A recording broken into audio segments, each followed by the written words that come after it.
Gaon Rabbi in his Sefer Drashot Hatzlach, on page 539, he warned about this danger of Jewish people lending money with interest. And he writes as follows: it's forbidden to lend with interest to those nations whom we live in their shadow and treat us favorably. They are people of faith, believers of the blessed Creator, and the Torah of Moshe came from heaven. Anyone who takes interest from the nations in our times more than the norm in the markets of that country is committing two evils. One, the very fact of taking interest payments itself is evil, and furthermore, he is in the category of a rodef, who is among those who put the Jewish people in danger by giving us a bad image in the eyes of the nations. It is appropriate for us to follow the attributes of the Holy One, blessed be He, who desires kindness. But as a result of our many sins, continues Rav Landau, the wicked people act the opposite of this instruction. As Shlomo HaMelech says in Proverbs 12:10, the mercy of the wicked is cruelty. We can clearly see that those people who lend money with interest initially seem to be an act of compassion and lending money to the poor in his time of distress. However, in the end, we see that this is an evil and cruel dispensation. This lender increases the interest and makes things tougher on the borrowers with biting interest. Eventually, the poor man simply cannot bear it, and the lender comes to take away all the poor man's property as part of his interest obligations. Similarly, brings Rav Freiman as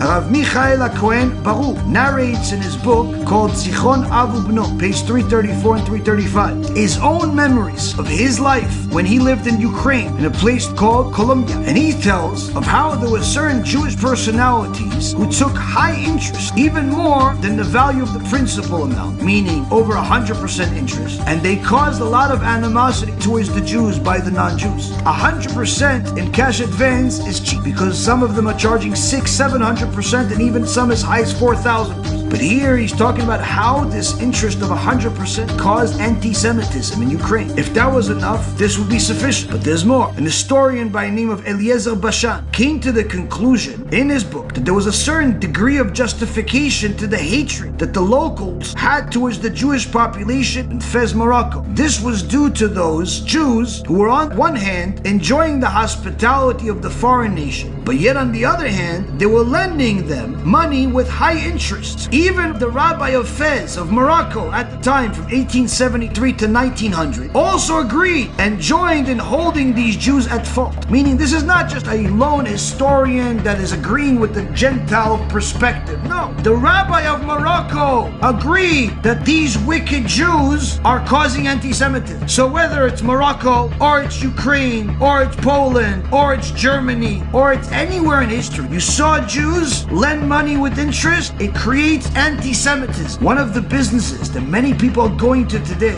is this rotten business. The Satan pays cash, and a lot of it, people think that they're going to do good, and therefore they'll be able to give tzedakah. I can assure you, not a single dollar that you donate from that business is considered tzedakah. It's all considered stolen. Every single person in that business, even if you're a clerk, even if you do the paperwork, if you're a lawyer, if you're an accountant for them, if you're a secretary, needless to say, if you're a broker, a principal, compliance officer, and an owner, every single one of those people is bringing anti-Semitism to the world. Every single one of them is increasing the power of Amalek, and some of them are even part of Amalek. And worse of it all, any rabbi that takes money from those people, knowing that this is where they get their money from, without saying anything, without stopping it, without at least rebuking the guy and trying to get him to do tshuva, you are a partner to the crime. Why? By you taking money from these criminals, you're in essence enabling them to continue doing evil. If you are in a horrible, spiritually deformed business, whether it's the cash advance business or any other business, if you're cheating your customers, if you are cheating anybody, if you're stealing, if you're being dishonest, if you're a dishonest doctor, you're a dishonest lawyer, you're dishonest in anything, you are empowering Amalek. You are bringing a Holocaust to the Jewish people. Don't blame the non-Jews for being evil. They're simply being used as a tool by Hashem to get us to do tshuva. Why does Hashem use them? Because of people like you that steal from them, that empower them. This doesn't justify their sins, doesn't allow them to cause us any harm. But it's important for the Jewish people to know this is not a new thing. Anti-Semitism being on the rise is not a new thing.